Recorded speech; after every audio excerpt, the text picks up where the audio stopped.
नमस्कार, मैं हूं आपके साथ ज्योतिका। आइए रुक करते हैं फटाफट खबरों की ओर। केंद्रीय रक्षा मंत्री राजनाथ सिंह ने कहा कि पहले अंतर्राष्ट्रीय मंचों पर भारत की बातों को गंभीरता से नहीं लिया जाता था, लेकिन आज जब वह बोलते हैं तो पूरी दुनिया सुनती है। उन्होंने कहा कि दुनिया के कई नेता प्रधानमंत्री नरेंद्र मोदी को बॉस कहते हैं और उनका आदर करें। हरियाणा के पलवल में एक सार्वजनिक रैली को संबोधित करते हुए राजनाथ सिंह ने कांग्रेस के भ्रष्टाचार और कुशासन पर परोक्ष हमला किया।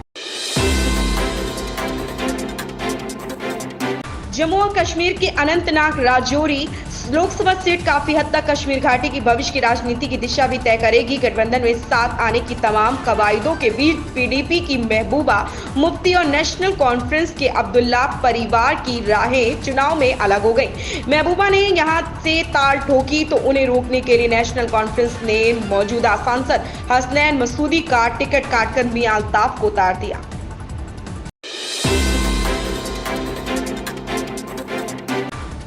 इलाहाबाद हाईकोर्ट में वाराणसी के विवादित ज्ञानवापी परिसर स्थित वजूखाने का भारतीय पुरातत्व सर्वेक्षण से सर्वे कराने की मांग को लेकर दाखिल याचिका पर सुनवाई जुलाई के प्रथम सप्ताह में होगी। याची राखी सिंह की ओर से दायर पुनरीक्षण याचिका पर उपयुक्त बेंच नामित करने के लिए फाइल मुख्य न्यायाधीश के समक्ष भेजी गई है।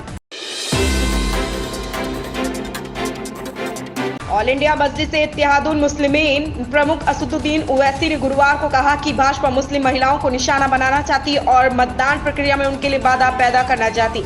उनकी टिप्पणी तब आई जब भाजपा की दिल्ली इकाई ने मुख्य निर्वाचन अधिकारी को संपर्क किया और राष्ट्रीय राजधानी में मतदान के दौरान बुर्का पहने महिलाओं का उचित सत्यापन करने की मांग की।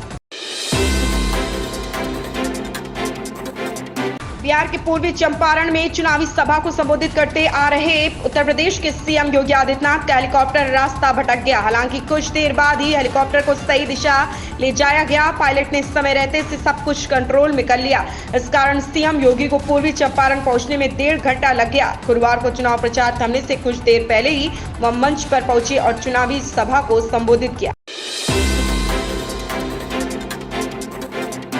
दिल्ली विश्वविद्यालय में कई स्थानों पर दीवारों पर चुनाव बहिष्कार के नारे लिखे पाए जाने के बाद दिल्ली पुलिस ने 2 प्राथमिकी दर्ज की। अधिकारियों ने बृहस्पतिवार को यह जानकारी दी। भगत सिंह छात्र एकता मंच ने दीवारों पर लिखे एक ही रास्ता नक्सलबाड़ी जैसे नारों की जिम्मेदारी ली है। मुख्यमंत्री नीतीश कुमार ने कहा कि उनकी सरकार ने पिछले 2 दशकों में महिलाओं के जीवन में क्रांतिकारी बदलाव लाए हैं। उन्होंने मतदाताओं को याद दिलाया कि 2005 में राज्य की बागडोर संभालने से पहले बिहार में विकास के नाम पर कुछ भी नहीं था। बक्सर जिले के नवानगर में एक चुनावी सभा को संबोधित करते हुए सीएम ने लोगों को अतीत में राजद के कुशासन के बारे में याद दिलाया। उन्होंने जीत के सत्ता में रहने के दौरान युवाओं को प्रदान की गई नौकरियों का श्रेय लेने के लिए राज्य विधानसभा में विपक्ष के नेता तेजस्वी प्रसाद यादव पर भी निशाना साधा। केंद्रीय मंत्री गिरिराज सिंह का बड़ा बयान सामने आया। उन्होंने कहा कि समय आ गया कि मुसलमानों को दिए गए आरक्षण पर दोबारा विचार किया जाए। उन्हें दिया गया आरक्षण हिंदुओं पर हमला है। भाजपा नेता ने आगे कहा कि अगर सभी हिंदू एकजुट नहीं हुए और मुस्लिम आरक्षण के खिलाफ नहीं लड़े तो आने वाले दिनों में भारत पाकिस्तान बन जाएगा। इससे पहले कांग्रेस पर हमला करते हुए उन्होंने कहा था कि पंडित जवाहरलाल नेहरू ने हिंदुओं को धोखा दिया था। हिमाचल प्रदेश के कई भागों में शुक्रवार सुबह फिर बारिश दर्ज की गई। इससे लोगों को गर्मी से राहत मिली। सोलन में झमाझम बारिश से मौसम कूल हो गया। सोलन शहर में कुछ देर तक तेज बारिश हुई। इससे लोगों को उमस भरी गर्मी से राहत मिली। मौसम विज्ञान केंद्र शिमला की ओर से आज राज्य के कई भागों में बारिश की संभावना जताई गई है।